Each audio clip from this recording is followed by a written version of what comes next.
네, 오늘은 우리 사사기 룻기 강의 첫 번째 시간입니다. 유다의 승리와 실패라는 제목으로 함께 말씀을 나누겠습니다. 오늘부터 우리 사사기 룻기 강해를 시작하겠습니다. 우리 이제 이스라엘의 역사를 우리 쭉 살펴보면 이제 모세의 주도하에 이 출애굽 시대와 이 광야 시대가 이제 펼쳐지게 되고, 또 모세의 후계자인 이 여호수아에 의해서 드디어 이스라엘 백성들이 이제 가나안 땅으로 들어가서 이제 가나안 땅을 정복하게 됩니다. 그리고 여호수아는 이제 정복한 그 가나안 땅을 이제 제비를 뽑아서 이스라엘 12지파에게 분배하게 됩니다. 그리고 이제 여호수아는 죽게 됩니다. 그리고 난 다음에 이스라엘에게 펼쳐지는 시대가 이제 우리가 오늘부터 살피게 될 사사 시대입니다. 이 사사 시대는 한 350년 정도 이 기간인 이 시대라고 보통 이야기를 합니다. 출애굽 연대에 따라서 200년이다라고 하는 그런 학설도 있는데, 보편적으로는 이 사사 시대의 기간은 이 350년이다라고 이렇게 이야기를 합니다. 이 사사 시대에 바로 사사들이 통치하던 이스라엘의 이 사회적인 이 모습, 그리고 이 신앙적인 모습을 그리고 있는 책이 바로 사사기입니다. 그리고 난 다음에 이 사사기의 전체 주제가 이제 그때 이스라엘의 왕이 없으므로, 이 왕이 없다라는 이 주제가 이 사사기의 주제인데, 이제 우리가 사사기 다음에 살피게 될 이제 룻기는 하나님께서 이 어두운 사사 시대에 왕을 준비하시는 이야기라고 이렇게 보면 되겠습니다. 우리가 이제 본격적으로 이 사사기의 이 오늘 본문 1절부터 21절까지의 이 내용을 우리가 보기에 앞서서 우리 먼저 간단하게 이 사사기의 이 개요를 함께 나누도록 하겠습니다. 강의안을 보시면 먼저 사사기의 개요 1번에 사사시대의 이스라엘은 어떤 모습이었는가, 사사시대는 지금 사사시대의 이스라엘은 어떤 모습이었는가. 이 첫 번째는 이 사사시대는 그 당시에 이 가나안 땅이 문명의 이 격변기를 지나고 있을 때였습니다. 이 청동기 시대에서 이 철기 문화로 이렇게 바뀌고 있을 때였습니다. 그래서 그 당시에 이 가나안 지역의 패권을 이제 쥐기 위해서는 반드시 이 철기 문화를 빨리 수용해야 했습니다. 그런데 이스라엘 백성들이 이제 가나안에 들어갔을 때에는 이 철기 문화를 습득하지 못한 상태였기 때문에 이 철기 문화를 쥐고 있었던 그 가나안 해안 민족인 이 블레셋이라고 하는 민족에 의해서 이 사사시대에 끊임없이 이렇게 괴롭힘을 당하게 됩니다. 그리고 두 번째, 이스라엘의 그 사사시대의 모습 두 번째는, 이 사사시대 전까지만 해도 이스라엘은 이 모세, 여호수아와 같은 이런 위대하고 탁월한 지도자에 의해 인도함을 받았던 민족입니다. 하지만 이제 여호수아가 죽고 나서 이제 사사시대가 열리게 됐는데, 이 사사시대는 강력한 리더가 없는 상태에서 이제 12지파, 각 지파가 이렇게 독립적으로 운영되던 시대였습니다. 그러니까 쉬운 말로 하면은 지방자치체제라고 할까요? 이렇게 각자 독자적으로 하나님께서 배분해 주신 그 땅에서 이렇게 독립적으로 살아가던 시대였는데, 그래서 이스라엘 지파들끼리는 이렇게 연합하기보다는 느슨하게 이렇게 연대하고 있는 그런 상황이었습니다. 그런데 다만 이제 하나님의 필요에 따라서 이스라엘에 어떠한 위험이 닥쳤을 때, 이스라엘 사이에 분쟁이 생겼을 때, 대적으로부터 이스라엘이 어려움을 당하고 있을 때 하나님께서 이스라엘 백성들을 위해서 사사를 세우십니다. 그래서 대적들을 물리치게 하시고, 그래서 이스라엘 백성들을 구원하게 하시고, 또 이스라엘끼리 분쟁과 대립이 있을 때 이제 사사가 중재하고 이렇게 판결하는 그런 역할을 했습니다. 그래서 이 사사라고 하는 말이 재판관이라는 뜻입니다. 판관이라는 뜻입니다. 그리고 아까도 말씀드렸던 것처럼 이 사사 시대는 각 지파가 이렇게 느슨한 독립적으로 운영됐기 때문에 이제 느슨한 연대 관계에 있었습니다. 그래서 지파들끼리 이렇게 분쟁이 빈번했습니다. 그러다가 급기야 사사기 마지막 부분에는 어떤 일까지 펼쳐집니까? 이스라엘 지파들끼리 내전이 벌어지게 됩니다. 이스라엘 지파가 연합하여서 이 베냐민 지파를 아예 이렇게 학살해버리는 그런 일까지 벌어지게 됩니다. 이렇게 중앙 집권, 그러니까 강력한 리더 중심의 체제가 아니라 각 지파가 이렇게 느슨한 연대를 이렇게 누리고 느슨한 연대의 상황에 있었고, 또 지파들끼리는 이렇게 분쟁이 있다가 결국에는 사사기 마지막 부분에는 이렇게 크게 내전이 벌어지게 됩니다. 또한 사사기는 이 사사시대의 어두움, 우리가 잘 알다시피 이 사사시대는 어두운 시대라고 하지 않습니까? 이 무엇보다 이 사사시대에 어두움이 있다면은 그 시대는 이 하나님과의 언약을 저버린 시대다. 사사시대는 이스라엘이 하나님과 맺은 언약이 있는데 그 언약을 저버린 시대였다. 그리고 가나안 신들을 섬기던 시대였다라고 할 수 있습니다. 하나님께서 이스라엘 백성들을 위해서 가나안 땅을 주셨죠. 이 땅이라고 하는 것은 하나님의 선물입니다. 그리고 이 선물에는 또 사명이 담겨져 있습니다. 책임이 담겨져 있습니다. 우리가 보통 그리스도인들, 크리스천들이 이 땅이라고 하는 개념을 생각할 때 이 땅에는 좀 특별한 의미가 담겨 있는 것 같습니다. 사명이 담겨져 있고 또 책임이 담겨져 있다. 그래서 보통 우리가 뭐 단기 선교를 간다, 해외 단기 선교를 간다라고 했을 때, 우리가 예를 들면 뭐 몽골에 간다, 뭐 대만에 간다라고 했을 때 우리가 보통 어떻게 표현을 합니까? 하나님, 제가 대만 땅으로 나아갑니다. 이 땅이라고 하는 단어를 붙입니다. 그리고 하나님, 제가 몽골 땅으로 나아갑니다. 그러니까 그 땅에는 뭔가 이렇게 크리스천들에게는 그 땅에는 뭔가 하나님이 부여하신 좀 특별한 의미가 그곳에 있는 것 같습니다. 우리가 보통 여행을 가는데 뭐 나 다음 주에 제주 땅으로 여행 가, 뭐 이런 말 하진 않잖아요. 뭐 제주로 여행을 간다라고 하지, 이 땅이라는 이 단어는 함부로 붙이지 않습니다. 그러니까 마찬가지로 이스라엘 백성들에게 있어서의 이 땅은 하나님이 주신 선물, 하나님이 주신 기업, 그러나 동시에 그 하나님이 주신 선물에는 책임이 뒤따릅니다. 이스라엘 백성들이 이제 가나안 땅이라는 곳에 들어가서 하나님이 주신 기업을 취하고 또 그 땅에서 어떠한 책임이 그들에게 있었는데, 그 책임을 잘 나타내주는 부분이 바로 사사기 1장의 앞부분에 있는 여호수아 23장과 24장의 내용입니다. 여호수아 23장은 이제 여호수아의 고별 설교, 그 다음에 이제 세겜 언약이라고 해서 이스라엘 백성들이 다시 이제 언약을 세우는 그런 장면인데, 특별히 여호수아 23장의 내용에는 여호수아가 이스라엘 백성들을 향하여 이렇게 이야기합니다. 가나안 땅에 있는 가나안 민족을 다 몰아내고 쫓아내라. 그러니까 여호수아서에서 이 가나안에 있는 모든 땅들이 사실 다 정복되지는 않은 땅이었습니다.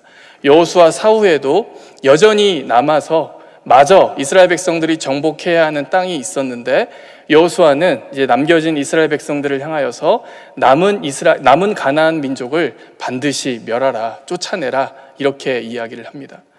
그리고 두 번째가 이제 여호수아 24장에 나오는데, 이스라엘 백성들이 순종해야 할 두 번째 사명은 절대로 가나안의 풍습을 따라서는 안 된다, 이렇게 이야기를 합니다. 그러나 사사기를 쭉 살펴보면 이스라엘 백성들은 이 두 가지 책임, 여호수아로부터 부여받은 이 두 가지 책임에 실패했다, 이것을 보여줍니다.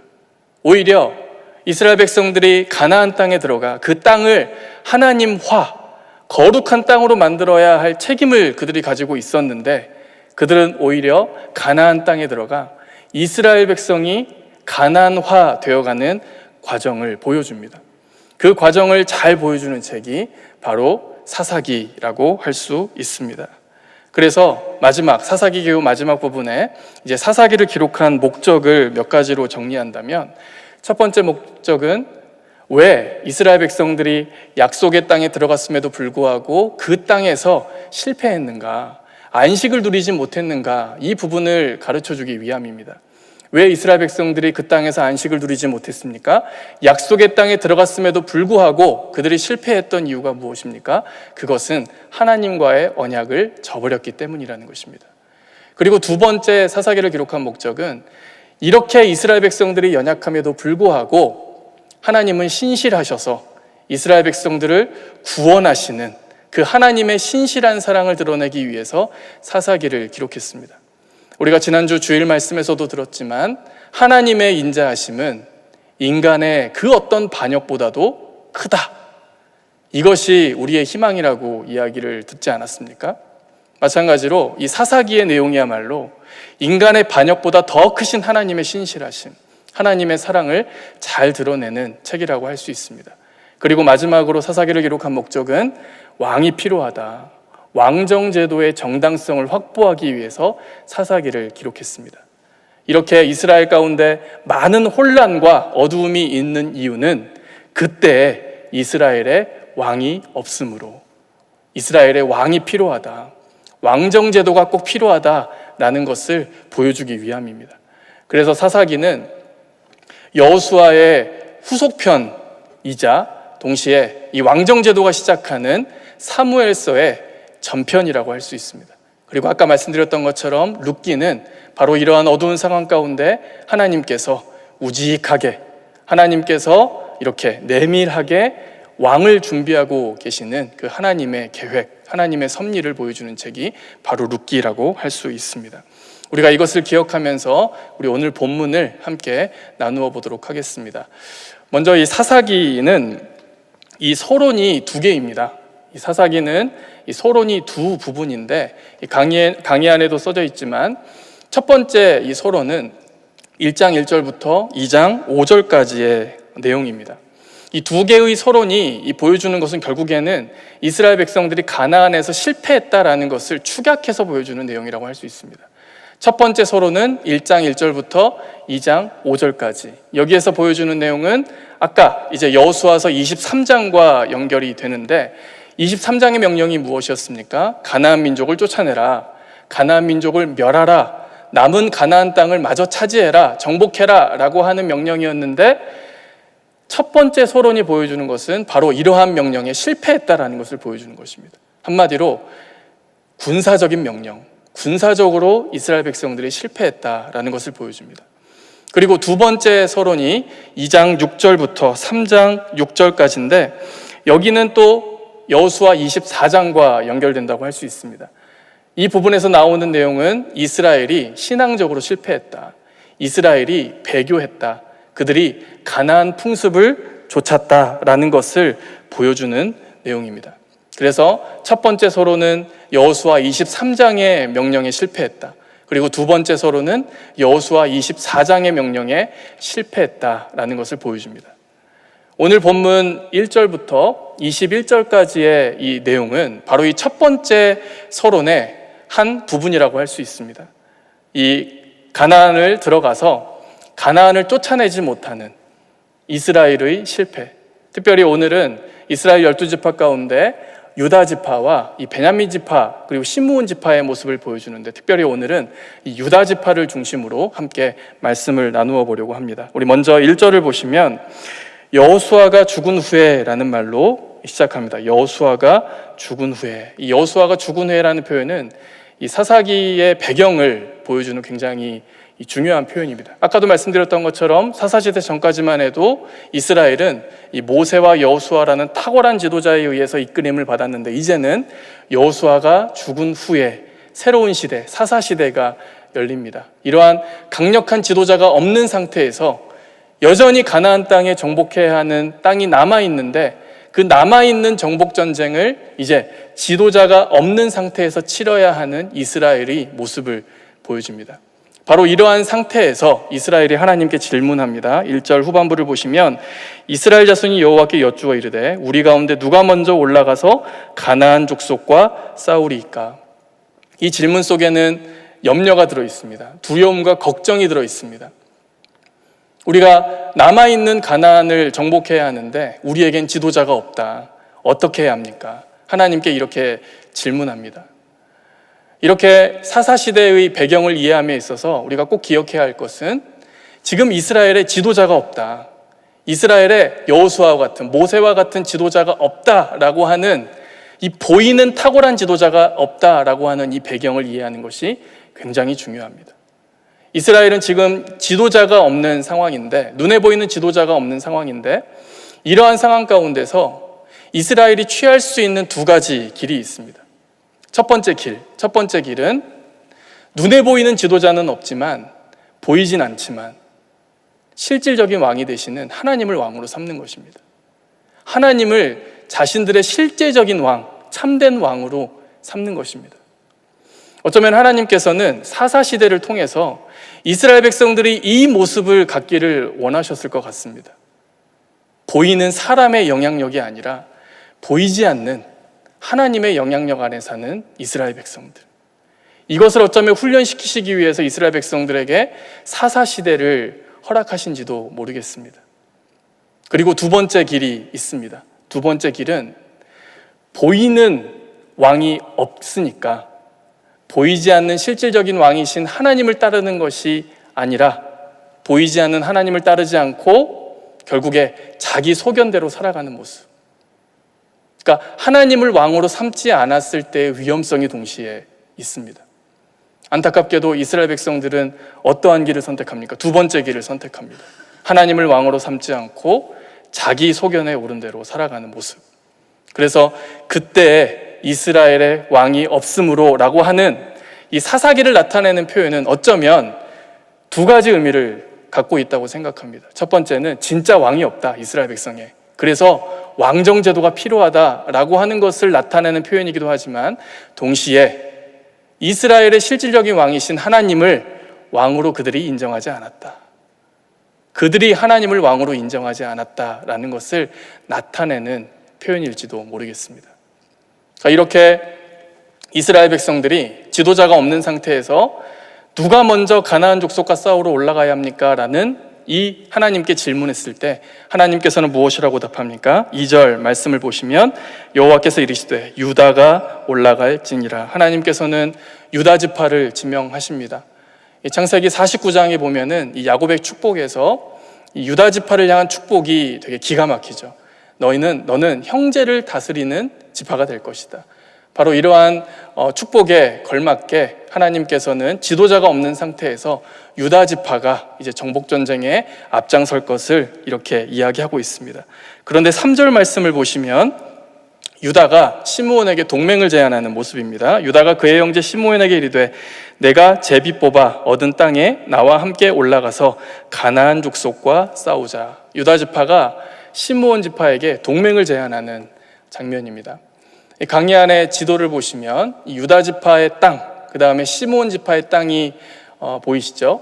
이 시므온 지파는 어디 위치에 있습니까? 이 유다 지파의 한 부분입니다. 시므온 지파가 할당된 땅은 유다 지파의 한 부분입니다. 그러니까 유다 지파와 가장 가까이에 위치한 지파였고, 또한 이 형제 관계, 그러니까 이스라엘 12지파 가운데 유다와 시므온은 한 어머니 밑에서 태어난 지파입니다. 레아라고 하는 한 어머니 밑에서 태어난 형제 지파이기 때문에 보다 더 친분이 있었을지도 모르겠습니다. 그래서 유다 지파는 잘 됐다. 가뜩이나 혼자 올라가는 것도 좀 걱정되고 염려되고 하니까 그냥 가장 가까이에 있는 시므온 지파랑 함께 올라가야겠다. 그래서 시므온 지파에게 함께 올라갈 것을 연합을 제안하는 장면입니다. 우리 청년부도 이렇게 우리 아이들 가운데 순장을 이렇게 새롭게 세우면 그 새롭게 세워진 그 순장아이가 이렇게 요청할 때가 있습니다. 목사님, 제가 순장을 하기는 할 텐데 한 가지 부탁이 있습니다. 친한 친구 아무개가 있는데 그 친한 친구 아무개를 저희 순에 데려가고 싶다고 이렇게 이야기할 때가 있거든요. 저는 이 모습을 보면서 그 모습이 생각이 났습니다. 지금 하나님께서 유다를 순장으로 지정을 하신 겁니다. 유다 순장이 이제 나아가서 먼저 정복전쟁을 펼쳐야 하는데 혼자 가기 뭐하니까 이제 가장 친한, 가장 가까이에 있는 시므온 순원을 이렇게 같이 데려가는 장면. 그래서 유다 순장이 먼저 지명이 되고 시므온에게 순원으로 함께 이렇게 데려가는 모습이 아닐까라는 그런 생각을 해보았습니다. 어쨌든 이렇게 유다와 시므온이 함께 이렇게 나아가서 전쟁을 펼치게 되는데 결과적으로는 큰 승리를 거둡니다. 가나안 족속과 브리스 족속. 특별히 이러한 승리를 거둔 지역이 이 베색이라고 하는 지역입니다. 그 베색이라고 하는 지역에서 큰 승리를 거두게 되는데 이 베색이라는 지역에서 만난 그 지역의 지도자 아도니 베색을 이제 유다 지파가 만나게 됩니다. 5절 말씀입니다. 또 베색에서 아도니 베색을 만나 그와 싸워서 가나안 족속과 브리스 족속을 죽이니. 6절입니다. 아도니 베색이 도망하는지라 그를 쫓아가서 잡아 그의 엄지 손가락과 엄지 발가락을 자르매. 그러니까 유다 지파가 아도니 베색을 맞닥뜨리고 그 아도니 베색을 붙잡습니다. 그리고 난 다음에 유다 지파가 어떻게 합니까? 아도니 베색의 엄지손가락과 엄지 발가락을 잘랐다. 이것은 이 패배한 상대방의 이 전투 능력을 완전히 상실시켜 버리기 위한 모습이었습니다. 그런데 문제는 이렇게 패배한 상대방의 엄지손가락과 엄지발가락을 자르는 이 모습이 그 당시 가나안 전쟁의 풍습이었다는 것입니다. 이스라엘 백성들이 유다 지파가 아도니 베색을 만나 큰 승리를 거두었지만, 보통 악마는 디테일이 있다고 하잖아요. 그 디테일함 속에, 그 승리의 디테일함 속에 들어가 보면은 이스라엘 백성들이 가나안의 방식으로 승리했다라는 것을 보여줍니다. 아까 사사기는 이스라엘 백성들이 가나안화 되어가는 과정을 보여주는 책이라 그랬습니다. 드디어 유다 지파를 시작으로 해서 이스라엘 백성들이 가나안화 되어가는 모습, 그 시작을 보여주는 내용입니다. 특히 7절에 보시면 아도니 베색이 직접 이렇게 이야기합니다. 아도니 베색이 이르되 옛적에 70명의 왕들이 그들의 엄지손가락과 엄지발가락이 잘리고 내 상 아래에서 먹을 것을 줍더니 하나님이 내가 행한 대로 내게 갚으심이로다. 여기서 중요한 말이 내가 행한 대로입니다. 내가 행한 대로. 아도니 베색이 행한 대로 바로 유다 지파가 그렇게 행했다는 것이죠. 이 7절은 중의적인 표현입니다. 중의적인 의미를 담고 있습니다. 첫 번째 의미는 하나님이 아도니 베색의 악함을 보응하셨다, 아도니 베색의 악함을 심판하셨다라는 그런 의미도 담고 있지만, 동시에 이 의미는 아도니 베색이 행한 대로, 가나안 왕 중에 한 명이었던 아도니 베색이 행한 대로 유다 지파가 행했다.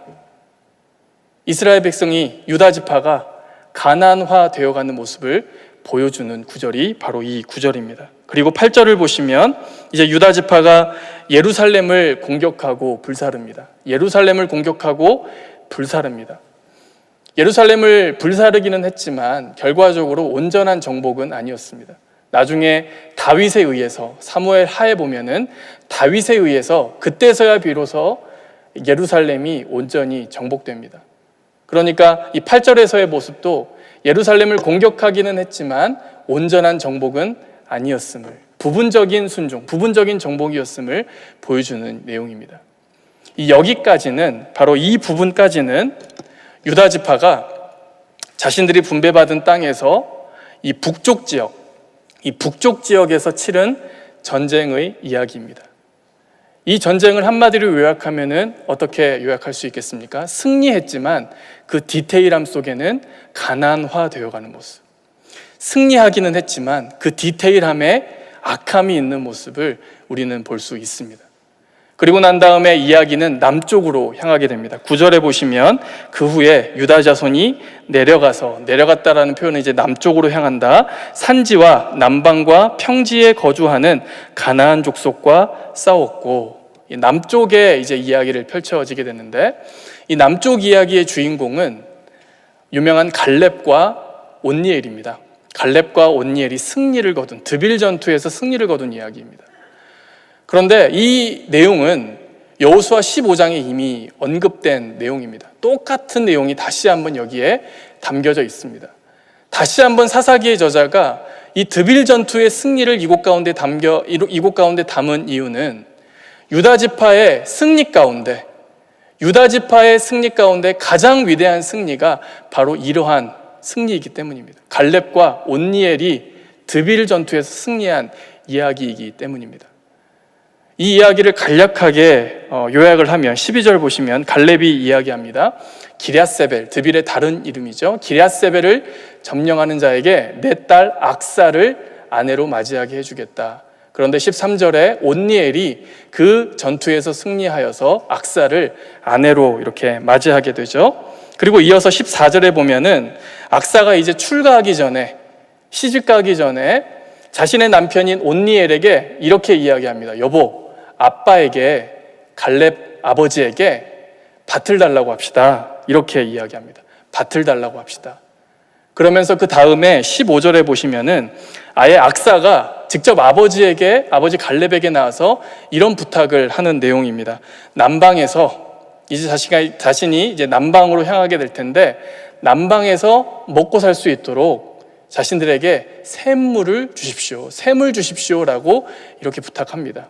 왜냐하면 이 남방, 이 네게브 지역은 사막 지역이기 때문에 물이 부족했습니다. 그래서 먹고 살기 위해서는 물이 필요했는데, 그래서 악사가 아버지에게 직접 먹고 살 수 있도록 샘을 내게 주십시오. 그런데 이제 갈렙은 이 부탁을 받아들여서 넘치도록 샘을 줍니다. 윗샘과 아랫샘을 갈렙이 이 악사에게 주게 됩니다. 여기에서, 이 이야기에서, 사사기가 보여주는 이 이야기에서 중요한 인물은 악사입니다. 악사라고 하는 한 여성이 굉장히 중요합니다. 이 여성의 모습은 어떠한 모습입니까? 굉장히 주도적인 모습으로 나와 있습니다. 정당하게 요구할 것은 요구하고, 남편과 아버지에게 요구할 것은 요구하고, 또 취할 것은 정당하게 취하는 주도적인 모습으로 나타나 있습니다. 이 사사기에 보면은 이 전반부는 주도적인 여성, 특별히 여성의 리더십을 강조하는 이야기가 종종 나옵니다. 상황을 여성이 주도합니다. 오늘 본문의 악사, 그 다음에 사사 중에 드보라, 그 다음에 적장을 죽이는 야엘이라고 하는 이 여성을 통해서 사사기 초반부에는 여성이 주도적인 모습으로 나타나는데, 이제 이스라엘 상황이 점점 더 악화돼서 최악으로 치닫는 그 사사기의 후반부에는 여성이 어떠한 모습으로 나오냐면은 학대와 착취의 대상으로 나옵니다. 그래서 강의 안에 써놨지만 아버지의 잘못된 서원 때문에 희생되는 입다의 딸, 그 다음에 처참하게 살해되는 레위 사람의 첩, 그 다음에 동족 산잔, 그러니까 내전이 펼쳐졌을 때 베냐민 지파가 아예 학살당하게 되는데, 그 베냐민 지파를 다시 재건하기 위해서 이 길르앗에 있는 여성들을 강제로 데려와서 강제 결혼을 시키는데 희생당하는 여성들, 이렇게 여성이 학대받고 착취당하는 대상으로 그려지고 있습니다. 이러한 흐름들, 사사기 초반부에서 후반부로 치달을수록 이스라엘은 점점 더 어두운 모습으로 그려지는데, 그에 따라서 여성들의 모습 또한 변해가고 있는 것을 볼 수 있습니다. 이 이야기에서 갈렙과 온니엘의 승리가 보여주는 것이 바로 유다 지파가 행했던 승리 가운데 가장 위대한 승리라 그랬는데, 이 위대한 승리 속에 담겨져 있는 악사의 모습은 어떤 모습입니까? 주도적인 모습. 남편과 아버지에게 정당하게 요구하고 또 정당하게 취하는 주도적인 여성의 모습을 보여주고 있습니다. 그러니까 그만큼 유다 지파가 이렇게 하나님의 약속으로 순종함으로 승리했다라고 하는 것을 보여주는 내용입니다.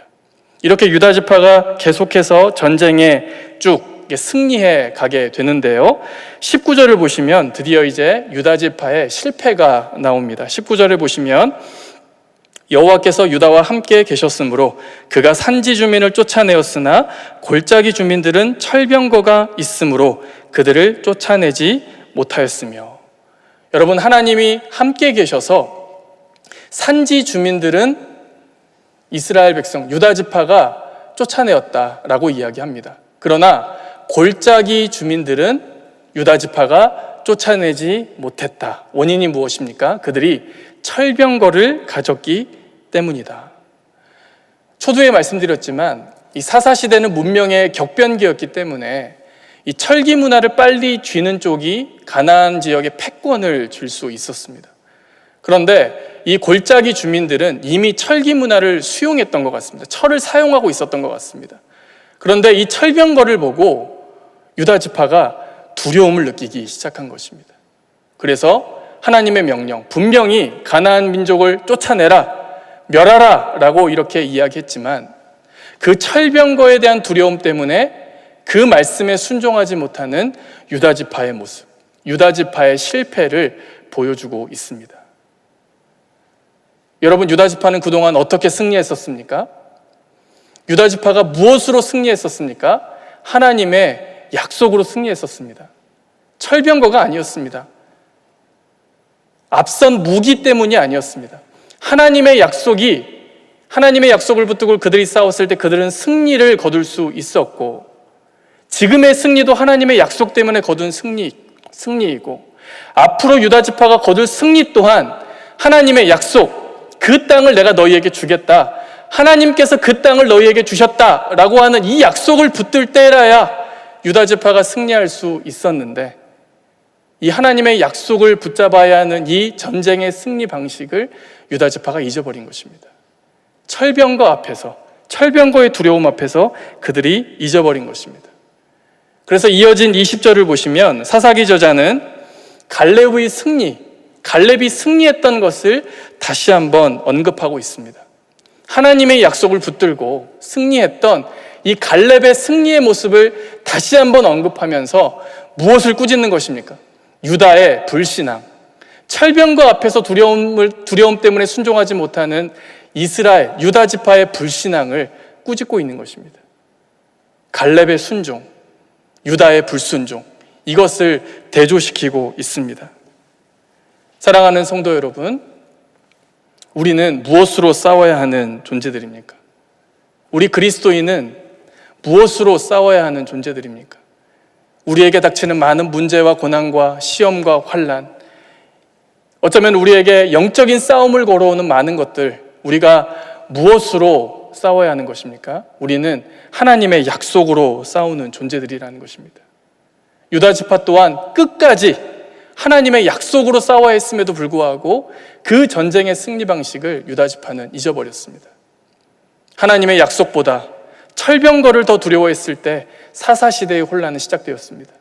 하나님의 약속보다 가나안의 종교들, 바알과 아스타롯으로 대표되는 그 가나안의 종교의 그 풍요로움에 흠취한 나머지, 그때부터 이스라엘의 혼란, 사사시대의 어두움은 시작되었다는 것입니다.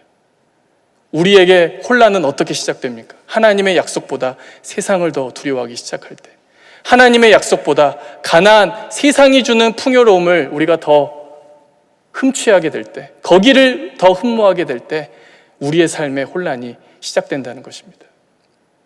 오늘 말씀의 결론을 맺겠습니다. 오늘은 유다 지파의 승리, 그리고 마지막에 나오는 유다 지파의 실패를 살펴봤습니다. 유다 지파가 아도니베섹과의 전투에서 승리했습니다. 하지만 그 승리의 디테일함 가운데는 악함이 있었습니다. 가나안화되어가는 이스라엘의 모습이 있었습니다. 급기야 마지막에서는 유다 지파가 철병거가 두려워 하나님의 명령에 순종하지 못하는 어리석음을 받습니다. 그러나 그 사이에 끼어진 갈렙과 온니엘과 악사의 이야기가 보여주는 것이 무엇입니까? 유다 지파의 승리의 무기는 철병거에 달려있는 것이 아니라 그 땅을 너희에게 주었다, 그 땅을 내가 너희에게 붙였다라고 하는 그 하나님의 약속대로 그 약속을 믿고 나아갈 때 유다 지파는 전쟁에서 승리할 수 있다라는 것을 보여줍니다.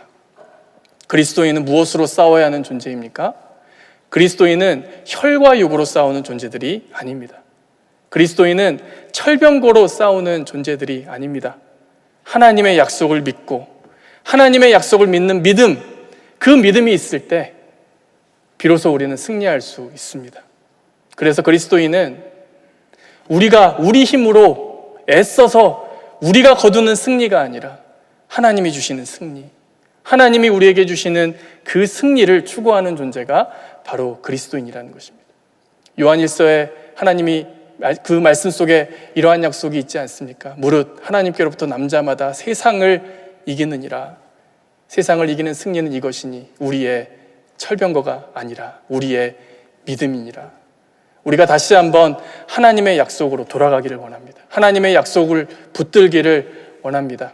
다시 한번 하나님의 약속을 붙들고 우리 성도 여러분들을 공격하는 많은 그 싸움에서 하나님이 주신 승리를 거두며 나아가는 우리 성도님들의 삶이 되시기를 주님의 이름으로 축원합니다.